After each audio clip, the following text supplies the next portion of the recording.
ولتكن منكم أمة يدعون إلى الخير ويأمرون بالمعروف وينهون عن المنكر وأولئك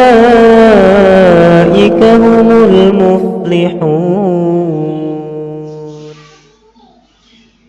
Assalamualaikum warahmatullahi wabarakatuh.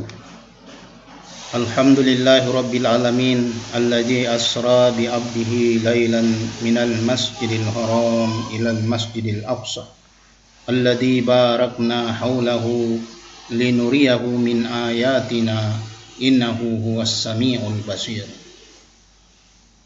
Shadaqallahul azim. Kaum muslimin dan muslimat yang sama berbahagia, kita kembali memuji Allah Subhanahu wa ta'ala, Rabb yang telah memberikan nikmat kepada kita semua. Salam dan salawat kepada Nabiullah Muhammad sallallahu alaihi wasallam, Nabi yang senantiasa kita jadikan sebagai qudwah, sebagai contoh, sebagai suri tauladan dalam kehidupan kita. Saudaraku kaum muslimin dan muslimat, hari ini tanggal 27 Rajab 1400 tahun yang lalu, Rasulullah sallallahu alaihi wasallam mengalami suatu peristiwa yang sangat luar biasa dan sangat istimewa, yaitu perjalanan beliau melakukan Isra Mi'raj. Hal ini disampaikan oleh Allah Subhanahu wa taala di surah Al-Isra. Subhanalladzi asra bi 'abdihi lailan minal masjidil haram ilal masjidil aqsa alladzi barakna haulahu linuriyahu min ayatina innahu huwas samiul basir. Maha suci Allah yang telah memperjalankan hambanya minal masjidil haram, dari masjidil haram ke masjidil aqsa, alladzi barakna haulahu, yang sekelilingnya telah diberkahi oleh Allah Subhanahu wa ta'ala, linuriyahu min ayatina, untuk memperlihatkan tanda-tanda kekuasaan Allah Subhanahu wa ta'ala. Innahu huwas samiul basir, sungguhnya Allah maha mendengar lagi maha melihat. Peristiwa perjalanan Rasulullah sallallahu alaihi wasallam dari Masjidil Haram ke Masjidil Aqsa, inilah yang biasa dikenal dengan nama Isra. Kemudian dari Masjidil Aqsa naik menembus langit ketujuh sampai ke Sidratul Muntaha, adalah biasa dikenal dengan nama Mi'raj. Di surah An-Najm hal ini dijelaskan bahwa Rasulullah sallallahu alaihi wasallam sampai ke Sidratul Muntaha. Apa yang beliau dapatkan ketika melaksanakan Isra dan Mi'raj? Rupanya perintah yang menjadi kewajiban bagi seorang muslim, yaitu perintah melaksanakan sholat 5 kali sehari semalam. Ada hal yang menarik dibandingkan dengan ibadah-ibadah yang lain. Rupanya Allah Subhanahu wa ta'ala mengundang langsung Rasulnya sampai berhadapan dengannya untuk menerima suatu perintah ibadah, yaitu sholat 5 kali sehari semalam. Bandingkan dengan ibadah-ibadah yang lain seperti puasa, zakat, haji, semua itu diterima oleh Rasulullah sallallahu alaihi wasallam di bumi ini.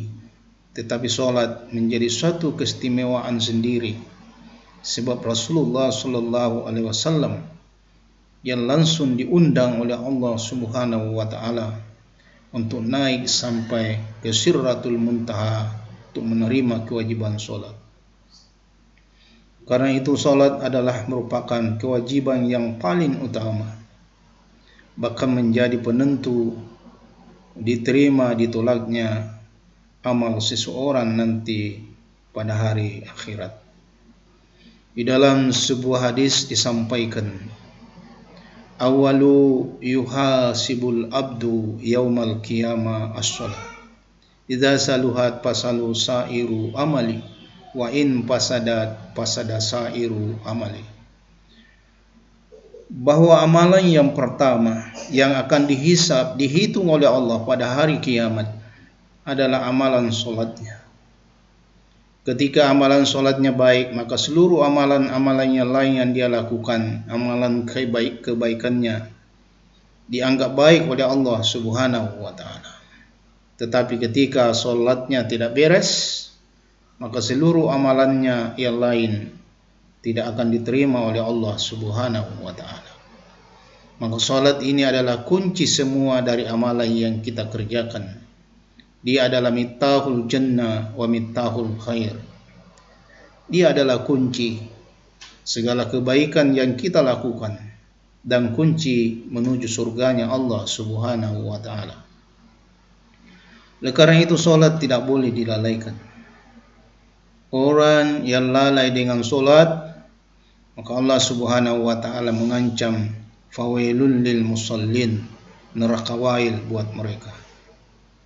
Bahkan salah satu penyebab seseorang dimasukkan oleh Allah ke dalam nerakanya adalah ketika mereka di dunia ini tidak melaksanakan solat.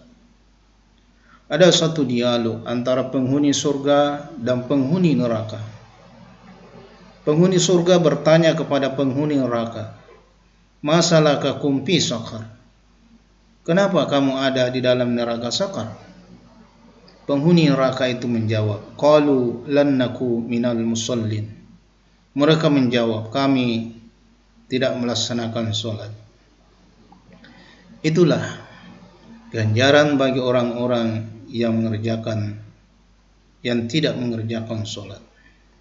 Sementara orang-orang yang mengerjakan solat tentu nanti di akhirat akan dipanggil oleh salah satu pintu surga, yaitu babus sholat. Semua orang-orang yang taat mengerjakan solat, mereka akan masuk melalui pintu itu. Mereka akan dimasukkan ke dalam surga Jannatul Firdaus. Mereka akan kekal selama-lamanya, menikmati kenikmatan yang luar biasa yang disiapkan oleh Allah Subhanahu wa ta'ala. Saudaraku kaum muslimin dan muslimat yang sama berbahagia. Oleh karena itu mari melalui peringatan Isra dan Mi'raj ini kita kembali menapak tilasi tentang amalan solat yang pernah kita lakukan. Mudah-mudahan semakin hari kita semakin sempurna mengerjakan solat, terutama mengerjakan solat khusyuk. Semoga bermanfaat. Jika ada kekurangan datangnya dari saya pribadi, dan jika ada kebenaran datangnya dari Allah Subhanahu wa ta'ala. Hadanallahu wa iyyakum billahi fi sabilil haq, fastabiqul khairat, nasrum minallahi wa fathul qarib, wa basyiril mu'minin. Assalamualaikum warahmatullahi wabarakatuh.